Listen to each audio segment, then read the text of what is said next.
Our society has kind of conditioned us that if we go to all the right schools, work hard, get the good grades, get the good job, find the right mate, get the right house, build this career, get the right vacations, someday we get to be happy.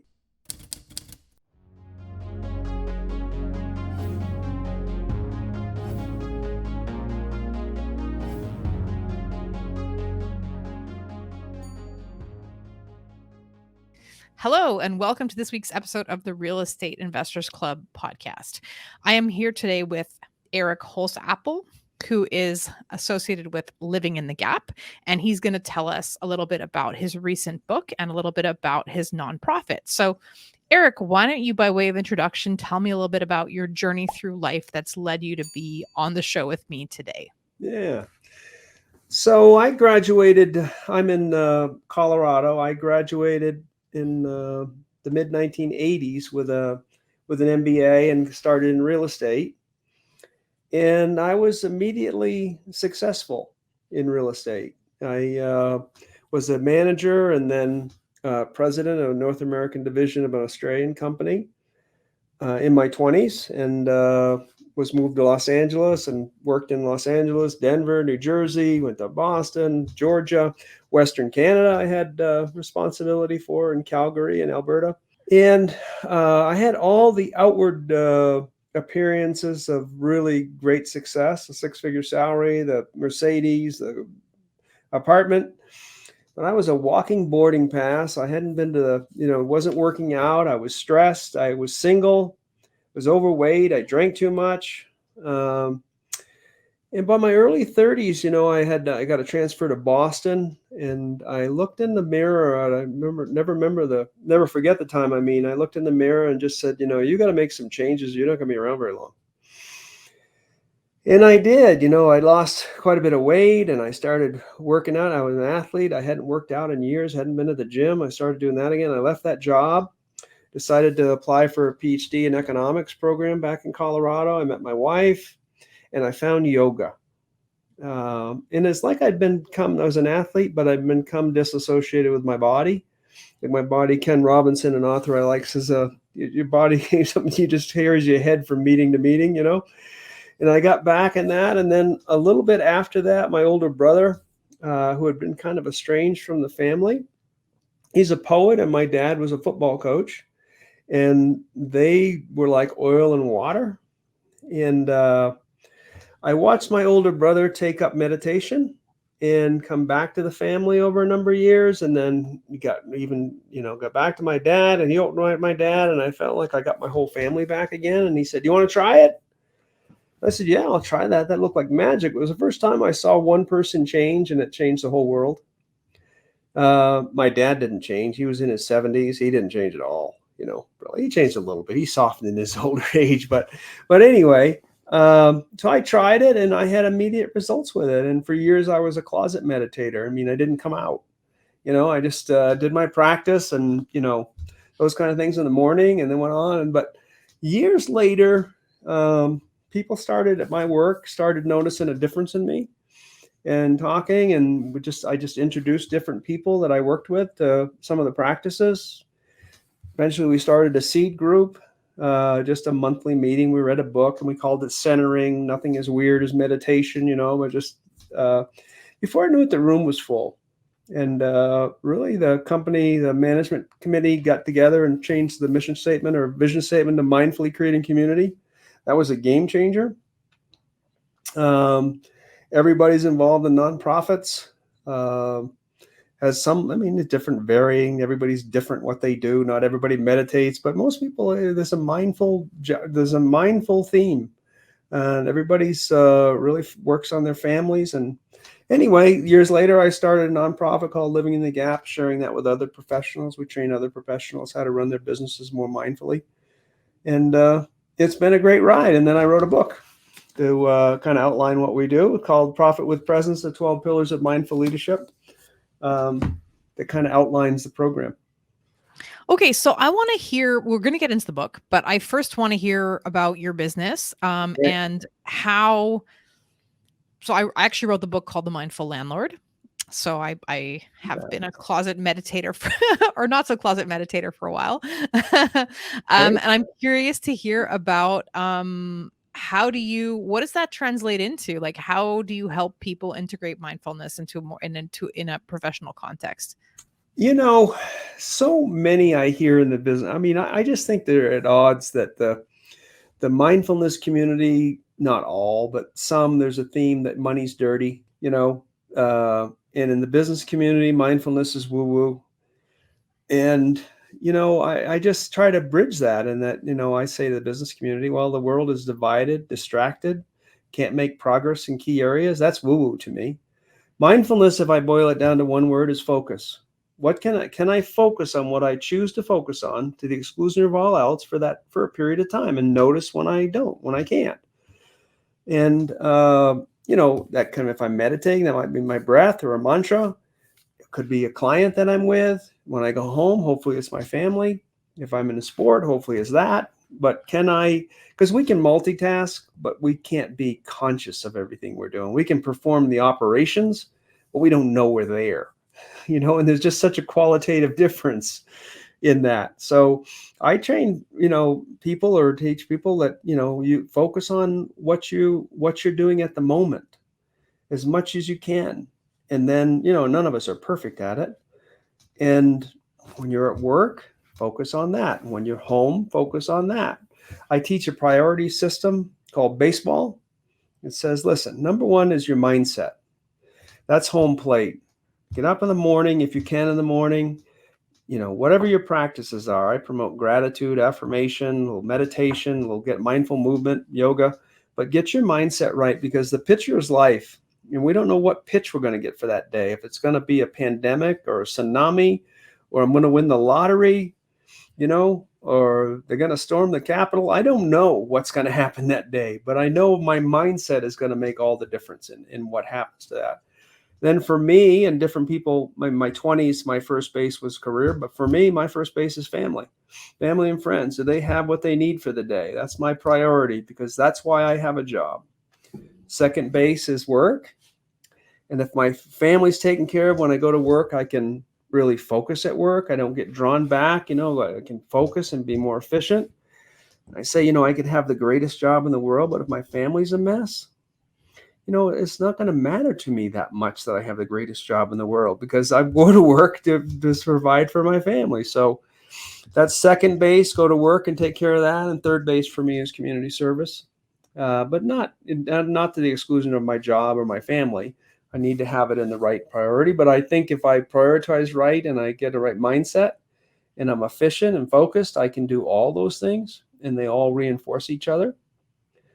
And I just say that's a home run if I can do all those things. So we teach a priority system of how to, when I'm at work, focus on work. And when I go home, turn that off and focus on my family. Try to put the phone in the holster. Don't have to be emailing all night. They can wait. Might have to sometimes, but it's not have that be the default, that I'm constantly distracted. And try to notice when I'm distracted and come back. I want to just ask you to maybe delineate a little bit the difference between mindset and mindfulness, because I feel like there's a lot of slippage between those two terms. And I know that I get this question all the time when, especially in the real estate field, everybody's like mindset, mindset, mindset. And when you say the word mindfulness, like people are kind of like, oh, that sounds like mindset. It must be mindset. So maybe for our audience, can you just differentiate those two things? I know you kind of talked about mindfulness as really focused, and then you listed a few practices that might correspond to mindset. But can you maybe just be like a little bit more super clear about the dividing line between those two things? I will. For me, and I don't think this is like absolute or the truth. Okay, because I think there could be different approaches to this. But for me, mindset would be within mindfulness. Mindfulness comes from consciousness, from awareness, which is a big bucket, maybe the biggest bucket, out there of what the universe is and comprised of and whatnot. And I'm not saying that's truth or fact either, but there's a lot of science headed that way. So mindfulness is from that world, the bigger world. And then mindset is, what do I do within that? Because my mind, well, we have some 6,000 thoughts a day. constantly bubbling up. They come from nowhere. They're somewhat random. They seem like thoughts just pump in. But I've learned, and the other part is that we have this recurring conversation in our head, right? We have this voice that talks to us, and sometimes it's sabotaging, sometimes it's negative. But I've learned, most of what's in us has been put in there by culture, by our schools, by our, parents, by the society, by friends, whatever. It's been put in there, and it's kind of regurgitating and turning over and over again. Most of our thoughts are repetitive, but that we can train that over time. I think it's quite a process. It's not a weekend seminar. It's quite a process of first through mindfulness, clearing out, maybe meditation. Everyone doesn't have to meditate, but clearing out the old and starting to be aware what culture has put into us, how our goals and objectives and everything have really been created from the outside rather than from the inside so often. Rather than us creating them, they've been kind of, this is what, 3 houses and, 2 cars and whatever. It's mostly making things and consuming things is what it's been put into us. And then you can reprogram yourself. You can reprogram that voice. You can, I've been able to quiet it. I haven't been able to eliminate it, but I have been able to, through practices over many years, through practicing gratitude and affirmation and reading, powerful books repetitively, I've been able to change that conversation. So a lot of times the default conversation is more positive than negative, noticing when I'm judging and giving it up. So mindset to me is a smaller bucket within mindfulness, and it's how to approach things positively, versus, there's so much out there in the world that's negative. Just turn on the news. It can be so discouraging, but also when you turn that off a little bit and you start coming from gratitude and what we have to be appreciative for, and sunrises and little things, there's even more things that are going right and to be happy about, and to work on focusing those more, because I've learned that what I focus on expands. If I focus on the positive, child rearing or employees or anything else can be in this way. If I focus on what people are doing right, it is so much more powerful and impactful and productive than if I'm constantly trying to correct somebody, and pointing out what they're doing wrong. Now, it doesn't mean I don't ever have to correct somebody, pointing out what they're wrong, but an emphasis on the positive makes just a huge mindset shift for me and for the others. And I've just found that's, and that ends up being a choice, because you can choose either.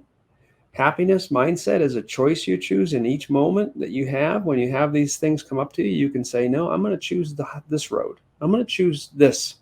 I'm going to choose happiness. I'm going to choose, gratitude. I'm not going to choose retribution and hate. And I'm just not going to choose those. Mm-hmm. And we all have those possibilities and they come up, but I learned through my practice to let them go, and say, no, that's not where I'm going today. My vision of the world is this. And this is where I'm going. I like the image of the two buckets. I think that's a good way of thinking.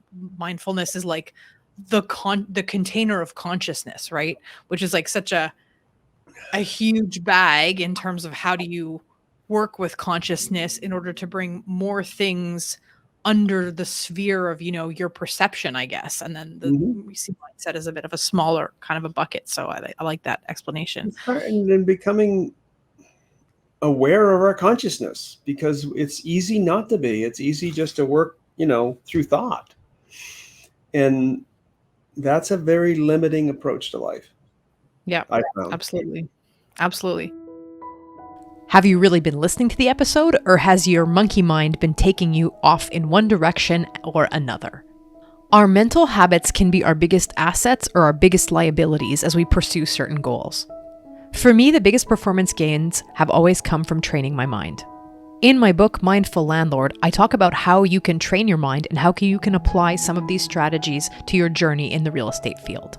The book is available on Amazon and also on its website, mindfullandlord.com. Now I'll stop evangelizing for the power of mental training and let you get back to the show. So tell me about your book now. Yeah, let's go there. So it's Profit with Presence, The 12 Pillars of Mindful Leadership was a Wall Street Journal bestseller when it came out in March. And it really outlines a program of the conceptual framework of, how things like mindfulness and mindset and those things work together. How transformation is a process of slow boils, simple daily practices of gratitude, meditation, body work, those kind of things, prayer, if that's in it for you, whatever it is, and transformational shocks, these bigger things that happen to us that I find if we're constantly opening, there's more possible for little leaps in our growth. And I'll also talk about things like the precession effect, which for real estate professionals especially, is the world works at 90-degree angles. And some of the, I've been in real estate for 40 years. I found that I taught at university for 20 years. I've been on habitat boards and housing authority and these things. And I found when I go in legitimately trying to serve the community, I meet other leaders and I get things done and business opportunities open up so amazingly. The world works at 90-degree angles. For instance, honeybees go in to get flowers, right? They go in to get the honey to bring back, and they pollinate. It's a 90-degree angle. The sun pulls the earth toward it, but this gravity goes around at a 90-degree angle. Business is the same way. Your karma is set by these things. So a lot of people say, oh, when I get some time, I'll go do that nonprofit work. I'd say, you know what? When you're first starting out, make the time. That's how you meet people and you really get to know who they are and they get to know who you are. And the casual conversations of you doing that and something happens. I mean, I've had shopping centers happen from that. All kinds of things happen being out there in the community. So that's one of the conceptual frameworks is, and I say affluence increases influence. It's okay to make money. It has to be. How can we be in a capitalist system and money is dirty? That it's just not okay. I mean, we have to give the business community an on-ramp to practice mindfulness. And it's okay to make money as long as, what am I going to do with it? Money's not a purpose. Profit's not a purpose. It's the outcome of living a purpose-driven life and delivering something that's in demand. And I mean, there's so much good that comes from it. What's been missing from capitalism, in my opinion, is the consciousness. When you become more conscious, you're automatically more compassionate. You're automatically, more interested in the community, not just trying to get something from it, but to build the community. And particularly for real estate, I mean, and really for any business, but your business is no better than the community from which it's in. If you build that community, it's going to help your business. And it's going to help your family. It's going to be the place you want to live. It's all, it's all those things. Plus, it has the effect of providing service and gratitude, and it changes your mindset that you're living a life of service. And it's okay to make money at the same time. What are you going to do with it? Having money to make my family's life better, to make the community better, and provide opportunity. That's mindfulness to me. That's a mindful approach. So the book outlines that, and the 12 pillars of mindful leadership give you step by step. This is how you can take it to any level. Everybody won't take it to, to all the levels, but but it starts with really simple daily practices. 2 minutes of meditation. Take a walk without your phone. Start paying attention to what you're eating. Listen to people. The key to relationships, is listening. Really listening, not to this conversation going on in our own head, but what is the other person really saying? Sure has changed my life. I will tell you that. So, okay, I'm curious. Can you give me another one of those principles? I liked the last one. Give me another one. Sure. Success is a mindset of be, do, have, which means happiness first. So our society has kind of conditioned us that if we go to all the right schools, work hard, get the good grades, get the good job, find the right mate, get the right house, build this career, get the right vacation. Someday we get to be happy. And I've just found through myself and so many friends that we just keep changing the goalposts. It'd be fine if I just had to give up a year and then I'm happy. But I just found, it was six figures. Then you get there and then it's this. And then it's, was the home ownership, and no, it's got to be the bigger house and the 4-car garage. It's got to be the country club. We want to travel. First, it's a bus. Then we say, oh, if I could just fly. Then we fly and say, if I could just be in first. And then we go first. We say, oh, if I could just fly private. And then, oh, why should go to the moon? We just constantly change the goalposts on ourselves, that the hot dog is always out there at the end of the string. And most of the science, I think, that I've read anyway, comes out of Harvard, that Sean Archer and others, that happiness comes first. And they're from the science shows that happy people are more successful. And when you think about it, who would you rather talk to as a business in the business? Somebody that's happy and that makes you feel better and is listening to you when you call them, or somebody that's constantly grinding, constantly upset, constantly this. So happiness first. And so you can be happy now. And we have some exercises to show you how you get in that, mindset of having all those things you want and that happiness, and then having that feeling now. And I just think when you're happy and satisfied, you'll take the actions that are really going to get you to the material success too. And I've also found if you don't take those steps, you get the material success without the happiness. It's really pretty empty. Most of the science shows it used to be 80,000. I think with inflation now it's 100. Over that dollar amount, people don't get happier. They just get more stuff. And I just think if you bring happiness to it, there's nothing wrong with having, an extra house and, flying private or first or whatever. But until we start trying to find our happiness in it, so really zoning in on what it takes to make you happy day to day. Now, don't wait to be happy. Because it doesn't come. We just come up with the next list. We're never going to make society happy. I don't think. Yeah, we can actually make ourselves happy. I actually have another show that ran for a year. We've discontinued it now, but it's called Mindful Wealth. And we had as a guest Sonja Lyubomirsky on the show, who's actually a happiness researcher. And she described precisely that process, which is, I think the technical term is hedonic adjustment, which is that the minute you acquire one thing, the goalpost is like automatically moved to the next thing. And it's actually the amount of time that you're appreciative of that, like specific upgrade that you got is very limited. And so like if you understand that, definitely what moves the happiness needle is not necessarily going to be the specific metric that you're striving for. Now, if you're looking for meaning, and in terms of, what this is like a whole other topic of conversation, in terms of what leads to feelings of fulfillment, right? Is it the quest for something that's meaningful? Is it a search for happiness, which is sort of again, like a moving goalpost? There are definitely practices that you can do to be sort of, move the happiness needle. But that being aware of that process of hedonic adjustment is definitely important, because that's why keeping up with the Joneses, which is like kind of an external motivation as opposed to an internal motivation, is a losing proposition. Well, and in the last 30 years, it's gotten worse because of the 1%er phenomenon. How many billionaires there are and what they really have. If the rest of us are all comparing ourselves to that, we'll be happy when, wow. It's just and the other thing I say to our groups is, if we here in North America can't be happy, what chance does the rest of the world have? I mean, we're the, professional pinnacle of success and affluence and all those things. And if we can't be happy, what chance does the third world, second world have? We have those things.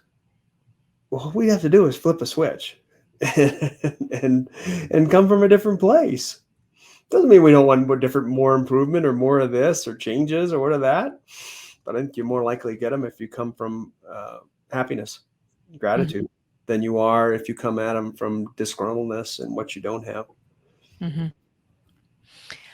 Let me change tacks a little bit, but on a kind of a related note. So there are two questions that I always ask the guests that come on the show. So the first one is, I think you mentioned earlier on in the interview that you started in the real estate industry and had immediate success. Mhm. Um, I think one of the things that I'm kind of trying to, fight against with this podcast is this, social media, how can I say, like outward image of what the success looks like that every real estate investor enjoys. And when you pull back the veil on that and look at some of the sacrifices and the lifestyle hits that people took to attain their specific level of success, um, do you have something to say about that? Do you feel like you kind of made sacrifices and took lifestyle hits to get where you are? And what did that look like? Oh yeah, I was at least 5 years, 70, 80 hours a week, single, just traveling, doing things. I learned a bunch, technically, but I was dead inside, from doing it. And I can't deny there's probably things I got from that, that elevated me. Most of it had to do wasn't money during that time. That success came much later, but it was experience, how to put things together, how to see things, how to know how to know the lingo, how to put the numbers together and those kind of things. Um, and I think in most things, there's going to be a time when it takes an extraordinary effort to get yourself bathed in what is Malcolm Gladwell talks about the 10,000 hours, you know, to be a master of something. It takes, and you got to balance that though with, why are you doing it? I hate it when I see people doing it at the exclusion of family. I didn't have family at the time. I didn't have kids, at least, and a wife. I had a mom and dad and brothers, and I wished I did, but I didn't. So I would also be very careful, what you're balancing that against. Because what I find so much, Harvard came out with a study recently. It was a 70-year-long study of 500 some participants. They started with less, they finished with. What was the long-term key to happiness was long-term relationships. The key to happiness was what the relationships that people had. It wasn't money, it wasn't, title, it wasn't those things. It was, do they have those long-term bonds with other people? So I also caution against it. What is success for you? Get flat with that, because I know a lot of people with a lot of money that are miserable, you know, and they don't know how to change. They just go to the next thing. Uh, so spent. I would also not forget the conversation we had leading into this was, don't do it to the exclusion of happiness, thinking you'll be happy when, if you love to do it and you're doing it. I've got a son now that's he's a game developer, building game platforms and those kind of things. He loves it. He's been working 12 hours a week for the last 2 weeks doing a launch of something, you know, and he's just enthralled in it. He says, I love my job so much. That's what that, nothing wrong with working hard, but get it straight on what, it's not just to get to an end result. I mean, you got to enjoy the journey. You got to enjoy Hmm. that process of when you're Hmm. getting there, or it's just empty. Yeah, I think that's, if I had to put something in the maybe another little nugget from the mindfulness bucket, definitely, process and journey focused as opposed to purely outcome focused, right? And like I think we could Well, talk you miss about Carol Dweck with the growth mindset versus fixed mindset. But I think that that's like completely the thing, is the more you're oriented towards the journey and the experience, um, ultimately the outcomes will reflect that. and the people you meet along the way. Just spend a little extra time getting to meet the people along the way. You'll be even more successful, and you can build some of those long-term relationships at work. They don't all have to be, personal. Work relationships are awesome. A lot of people are afraid of them. Say, I may have to fire that person. Say, well, you know what?